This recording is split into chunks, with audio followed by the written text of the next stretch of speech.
Hi buddy, and welcome to yet another Assetto Corsa video. We are again at Laguna Seca.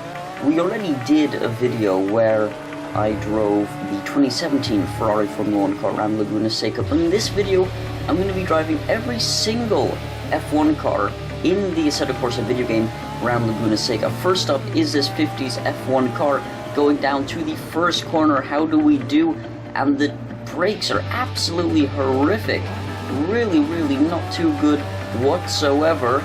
But we're going to go yet again, just continuing on with the lap, and it's just getting worse and worse. Honestly, it'd be more effective to slow down the car with a pair of pencils, really. Just rub those against the tires, because these brakes are not too great whatsoever. How do we do around the corkscrew? This corkscrew, surprisingly, quite well. We're going to fast forward, but you can just see it's very difficult as we keep locking up also as well. It's not very maneuverable, to be honest. It's small, but not very maneuverable. We're now going on with Niki Lauda's Ferrari F1 car. 25 years younger, as we knock a cone out of existence than the F1 car we just drove. And not so surprisingly, it's a lot easier. It's much less of a handful. The run up to the corkscrew we are doing right now, going a bit of a Yoda for that, for just a small amount of time. But anyways, here we are, corkscrew. Will we brake in time? This is very important. You have to brake super duper early, and we do make it work. No, we don't. We have a massive tank slapper ramming into the wall there. That's just awful. Absolutely terrible. We are now a huge jump once again. The 2004 Ferrari, the one that led Michael Schumacher to win his final World Championship.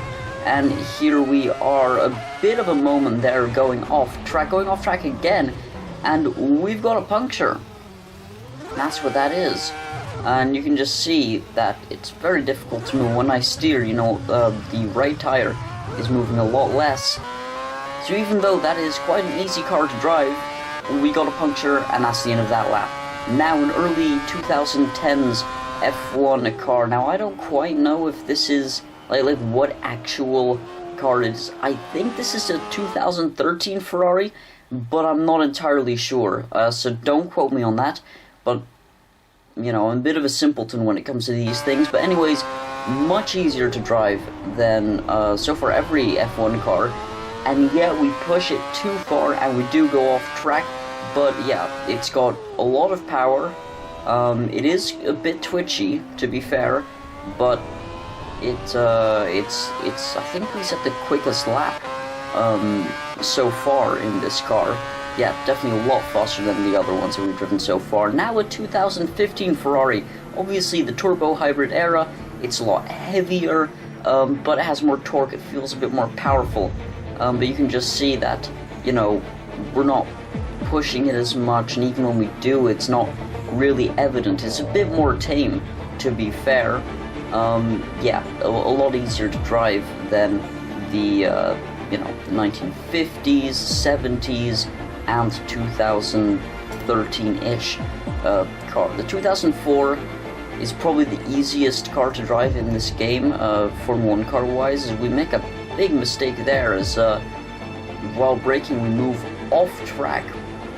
That's really not good at all. We have braking oversteer, but yeah, the 2004 Ferrari is usually very easy. Unfortunately, the puncture did not help things whatsoever. This is the final one coming up now, the 2017. We've tried this already. It's much more difficult than the 2015 Ferrari that we just drove, which was easy as heck. It really was. But, you know, this car, it's much wider, which means in tight turns it's much more difficult, a lot more awkward. Putting down the power is relatively okay, but braking, you know, it gets a lot more twitchy during braking. It's just a bit more twitchy and difficult to control than a lot of the cars that we've driven so far. But this is the culmination of the video. This is the latest F1 car, the most modern F1 car that you can drive in Assetto Corsa without using mods. The 2017 one up to the corkscrew now. Will we survive? However, just like in the 2015 Ferrari, under braking, the car shifts moves onto the gravel, and it's just a bit of a disaster. Now we are continuing though, and once again having some twitchiness under acceleration. Now we're just going to put down the power again, as I think it's safe to do so, but yeah, very difficult. Definitely not made for Laguna Seca, but this was a lot of fun to do, just driving all of these different Ferrari Formula 1 cars. Hope you enjoyed. Goodbye.